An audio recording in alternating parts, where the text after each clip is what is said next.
These are game managers. They're not difference makers. And when you say game manager, I'm not asking you to go out and win the game. I'm just asking you not to lose. Not to lose the game. Brock Purdy, but Brock, they're not winning because of him. A game manager is different than a game changer. I want to say that Cam Newton was one of my favorite players in the 2010s, and his story in of itself is nothing short of amazing. But his post-playing career just gets more and more sad, to the point where he just seems like the biggest hater on earth. We're talking about a guy that's argued with kids on 2 different occasions, and now is taking direct shots at the MVP candidates in the NFL. So before we get to the content, make sure you drop like, subscribe, and turn on our notifications to help the channel grow. Now that we get all that out of the way, break!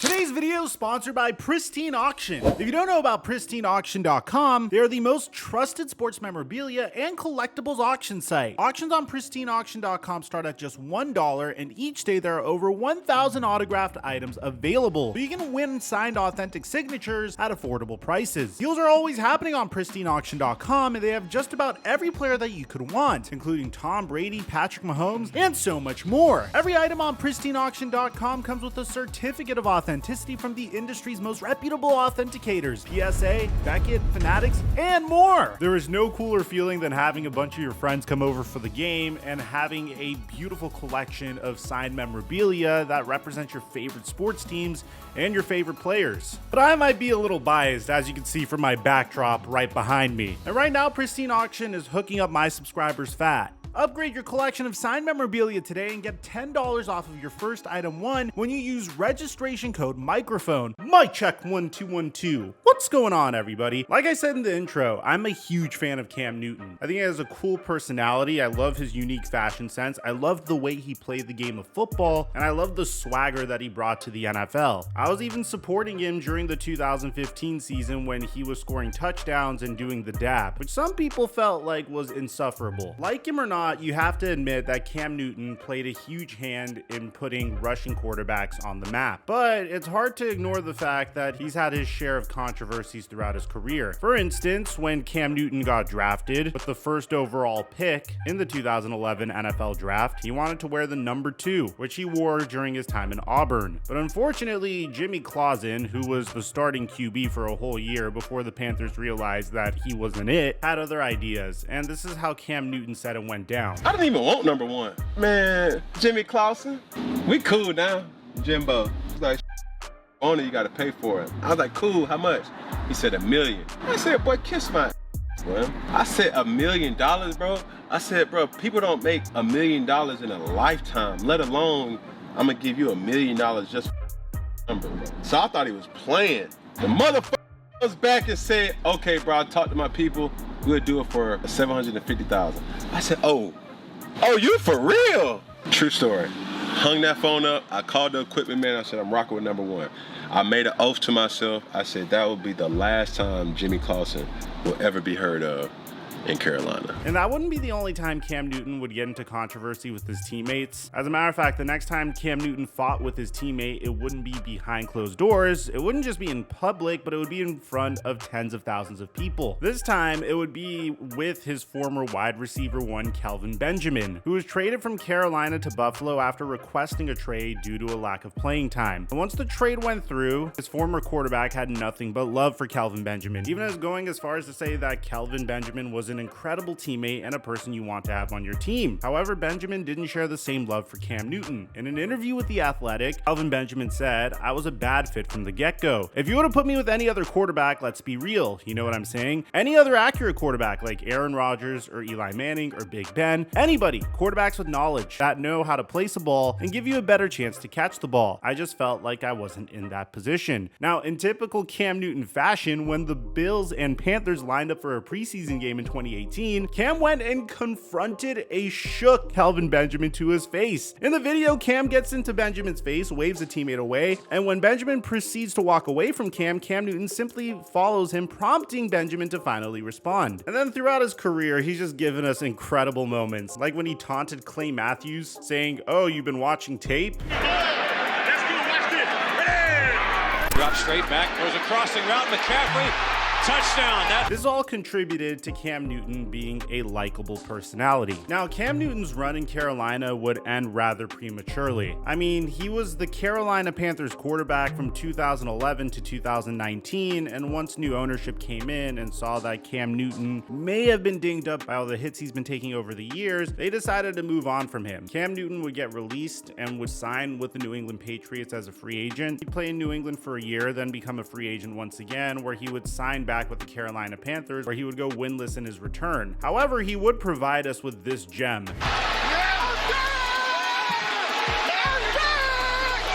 So Cam Newton's career has been over since the age of 32, which is very premature considering that he was a former MVP, he was a 3-time Pro Bowler, he was very exciting to watch whenever he would play football, but at the same time there were plenty of holes in his game. And if you ask me, the main reason why Cam Newton wasn't in the NFL anymore was quite simply his skill set would not be able to work in today's NFL. He's a big body QB who's averaged a 59% completion percentage throughout his career. He was very entertaining and fun to watch, but with the shoulder injury and the fact that he can't even throw the deep ball anymore, it just isn't possible for him to play in today's NFL. But since leaving the NFL, one of my favorite players of the past decade has gone into some very interesting situations. For instance, before he signed with the Carolina Panthers for the final time, he got straight up roasted by a spoiled kid at his own camp.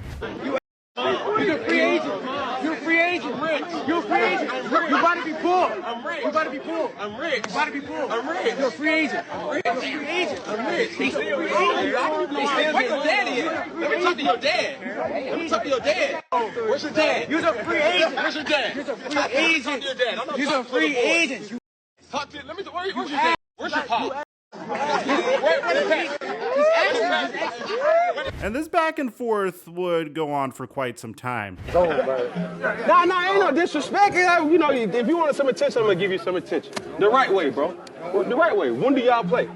Play tomorrow. What was y'all record today then? 1-2. No, 2-1. What did you do? No, I wasn't able to see because y'all was too. Cameras on me. All right, bro. What did he do, man? Does he play? He got speed. He got speed. No, he's let his speed. Oh. You're going to see. Huh? You're going to see. Nah, you ain't. Don't act shy, nah, bro. Don't act shy. Right here. I'm asking. I don't want to. See, I couldn't see today. You gonna watch YouTube? Oh, you watch YouTube? I know you do. You Cafeteria Crocs, man. No, stop. What you do? No, I'm really trying to ask you. Like, I'm trying to see like what you. We do that shit for real though. I'm like We rep that 215. 205. 215. 205. Okay, cool. Bro. I'm just like, please don't be one-dimensional. Like you said something to me, then I go. I'm really trying to talk to you. I'm not trying to like crack no jokes. I'm just really trying to ask a simple question, bro. I'm sorry. It's your fault why everybody's looking, but I'm really just trying to ask a question. But you never said what you did. You said you gonna see. At the end of the day, right? Nah, coach, it's no disrespect. I promise you it's no disrespect. I get that. I get that. But I'm a grown man. Right? This is the coach. I'm not the fool. Coach, we squashed it. We good. I was literally. I love that.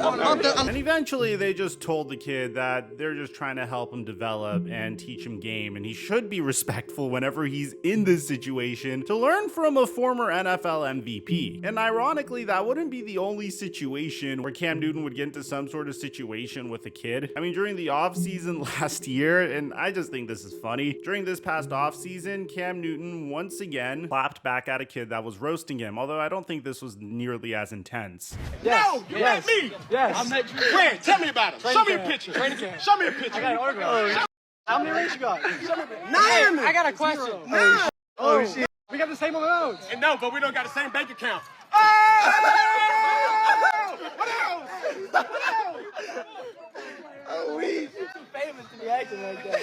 No, No, don't play the victim now. All I want to say is the motion he's doing near the little kid after he's flexing on how much money he has is crazy. I mean, I'm just going to leave it at that. And look, man, kids are going to be disrespectful. Cam Newton has achieved a remarkable life for himself. He's a multi-millionaire. He's set for the rest of his life, assuming that he just doesn't spend that money frivolously. And I have a lot of respect for the body of work that Cam Newton put together. I mean, transferring from Florida to Blinn College, then getting selected #1 overall in the NFL draft, playing for the Carolina Panthers for the amount of time that he did. It's a remarkable achievement at that. And I have a lot of respect for the achievements that he's had throughout his career. But it seems like Cam Newton is now becoming the little kid beating up on the player that is having success in the NFL. Cam Newton recently was asked about his take on the top quarterbacks in the NFL. And this is what he had to say. Lamar Jackson, obviously Patrick Mahomes, Dak Prescott, Brock Purdy, but Brock, they're not winning because of him. He's not turning the ball over. He's managing the game. And if we were to put that in its own right as game managers, Brock Purdy, Tua Tagovailoa, Jared Goff, and really, Dak Prescott. So the first part of this was absolute insanity to me, because I understand the concept of a game manager. They're typically employed on teams that have tremendous defenses that could win their games. The top player you think of whenever you think of game manager is Trent Dilfer on that 2000 Baltimore Ravens team that won the Super Bowl. Just don't go out and mess things up for us so the defense could win the game for us. And here's the thing, man, it's crazy to say that where Tua Tagovailoa is having the best season of his career. The man currently has 3,697 passing yards, completing 70% of his completions. He already has 434 pass attempts per game. The game manager typically isn't chucking the ball that many times each and every game. Of course, Tua's in a favorable position. He has a remarkable wide receiver core. He has a great running back room whenever they're fully healthy. His head coach is an offensive genius. But I really hate this concept of game manager, because in football, it takes a lot of pieces in order to be successful. I mean, in the case of Brock Purdy as well, Brock Purdy isn't necessarily playing the same game as Justin Herbert and Patrick Mahomes. And he's not throwing up deep balls like those players. He more or less takes whatever the defense gives him, and usually it results in big chunk plays. And when you have as many weapons on that San Francisco 49ers offense as Brock Purdy does, I mean Deebo Samuel, Christian McCaffrey, George Kittle, Brandon Ayuk, it usually results in a prolific offense. He makes remarkable reads, he goes through his progressions very, very quickly, and he's without a doubt the best quarterback that the San Francisco 49ers have had in the past decade. There's no debate that we could have about this. It's 100% fact. But it gets way, way worse. Listen to what Cam has to say. These are game managers. They're not difference makers. And when you say game manager, I'm not asking you to go out and win the game. I'm just asking you not to lose. Not to lose the game. Listen, I don't give a damn what you do. You don't have to score every time. You just don't have to throw a pick every time either. If we're going to really call a spade, a game manager is different than a game changer. So what about Dak Prescott in that game versus the Philadelphia Eagles? Was he managing the game, or was he picking apart the Philadelphia Eagles defense? What about that strike he had to Michael Gallup? Is that a throw that game managers really make? And it's just a really, really bad look. I mean, if you watch the film on Brock Purdy, he fits a lot of these throws into tight windows. And yeah, don't get me wrong, there are moments where he's able to find Deebo Samuel on a shallow cross, and Deebo Samuel's able to take it 20 yards for a touchdown. And yeah, there are some Yak Kings on his team, but that doesn't make it any less of an achievement. This young man is making remarkable reads, going through his progressions very quickly. And bear in mind, I'm a guy that really dislikes the San Francisco 49ers because they consistently embarrass my favorite team in the playoffs. But you got to give credit where credit's due. Brock Purdy has been the best quarterback that the San Francisco 49ers have ever had in the past decade at at least, and you can make an argument for even longer, maybe even possibly since Jeff Garcia. And I'm only saying that because, well, so far, he's still in the midst of his second year. But for the price tag, he is the greatest quarterback in NFL history for the price tag. And the San Francisco 49ers would not be where they are right now if it wasn't for Brock Purdy. Even furthermore,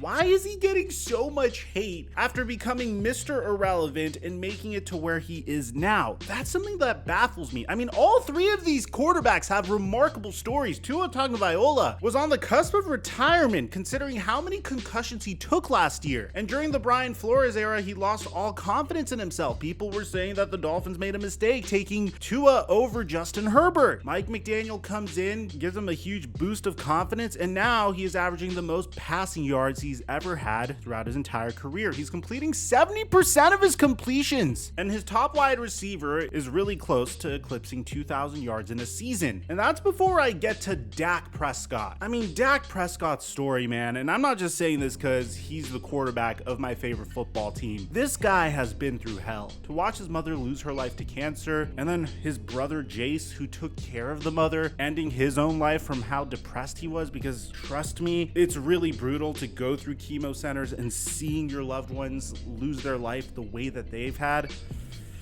I mean, I cannot imagine the emotional toll that takes on a human being. To be the starting QB of the most scrutinized team in the NFL, a team that people either love to cheer for or absolutely love to hate, is just a remarkable achievement. And to come out this year and to put together his best season to date, throwing 28 touchdowns to 6 interceptions, over 3,500 passing yards, completing 69% of his completions. I mean, I don't understand how you could sit back and call him a game manager. I think he makes the right play and he makes the right reads. I don't think he's a game manager. And I think the thing that bothers me the most about this is Cam Newton is a little bitter that he's not in the NFL right now. And to be honest, man, if I was Cam Newton, I'd be bitter as well. I mean, to go from MVP to starting in the NFL in 2020 after having your best completion percentage of your career, then going back to the Carolina Panthers and now nobody wants you, not even as a backup. Your former coach, Ron Rivera, doesn't even want you to back up Sam Howell and just be there as a mentor for him. I mean, I'd be upset too, considering the fact that this man lost his starting job to Mac Jones of all QBs. I think there's a lot of bitterness in this statement, and I have a lot of respect for Cam Newton's career. It did end a little prematurely in my opinion. I don't think it's respectful to sit here and compare these players to Jared Goff, who also is having a great season, by the way. I think we need to change what the term game manager means. I think this is a sad look for Cam Newton, who had a remarkable career in his own right, who have a lot of players in the NFL that have looked up to him, and for him to come out and diss some of the top MVP candidates this year is very disrespectful. But maybe I'm biased because Dak Prescott's included in that. Let me know in the comment section down below, what do you guys think about all this? Do you agree with Cam Newton? I'd like to hear what you have to say. Aside from that, I'm your boy Mike, and I'm dropping our mic until our next upload.